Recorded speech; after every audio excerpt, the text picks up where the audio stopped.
I'm Dr. Jerry Hesch, a physical therapist at the Hesch Institute in Aurora, Colorado. And I've already evaluated my client Stephanie. We've been together 1 hour now. And so we've done a thorough history in screening her hips and her pelvis and lumbar spine. And I'm going to demonstrate her general pelvic mobility. I can side glide her pelvis very freely in both directions. And I can rotate posteriorly. There's free mobility there. And on the left side, same phenomenon. Let's have you lie on your stomach now.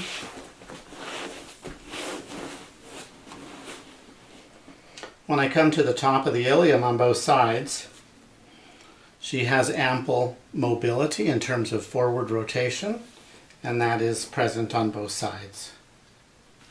When we do an inferior glide spring test, she has good mobility. I can see the heels bob up and down, so the force translates through the SI down into the pelvis, down into the femur, down the lower extremity. She has good mobility throughout her sacrum, on the right side, on the left side, on the midline lower sacrum, and then midline S1, 2, 3. That has good mobility, and I can see her heels move with that movement. Now, when we test superior glide, I take up the slack first, and then I impart a spring test, and I can see her head bob up and down, and when I let go, there's a final recoil.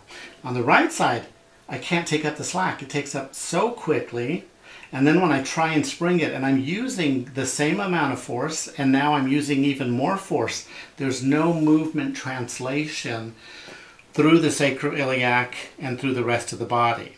So she has blocked mobility, and when we check landmarks, she is inferior on the right ischial tuberosity. It's lower on the right side. Now the sacrotuberous ligament lies at about a 45-degree angle, and you can strum back and forth until you feel it. It feels like nylon rope that's stretched, and I can indent the ligament on the left a little bit, and that's normal finding. And when we find the sacrotuberous, it's very prominent.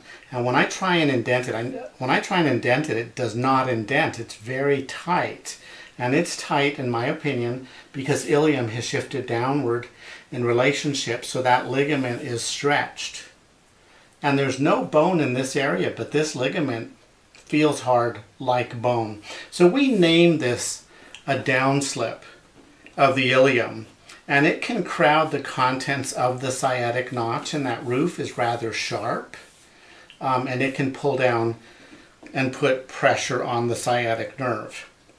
And so I'm going to treat her very gently, and we'll come back and we'll refilm the mobility after we treat her. And the treatment is very simple. I move her leg into varying degrees of adduction and even abduction.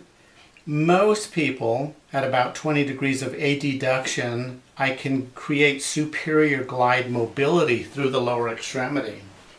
And so when we call that the sweet spot. Let's have you lie on your back. And I want you to scoot down so your feet are off the bed. Perfect. And so what I'm going to do is impart a vertical force through her pelvis, and it's rather blocked, okay? And coming out into abduction, same phenomenon.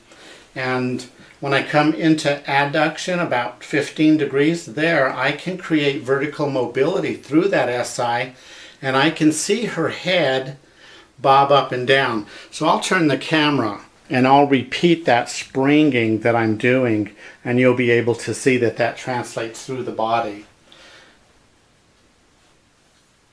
So you can see that head bob up and down. So that's the angle of treatment. And all I'm going to do is lean into that leg for 5 minutes. So I'm going to shut the camera off now. We'll treat her, and we'll come back and see the treatment effect.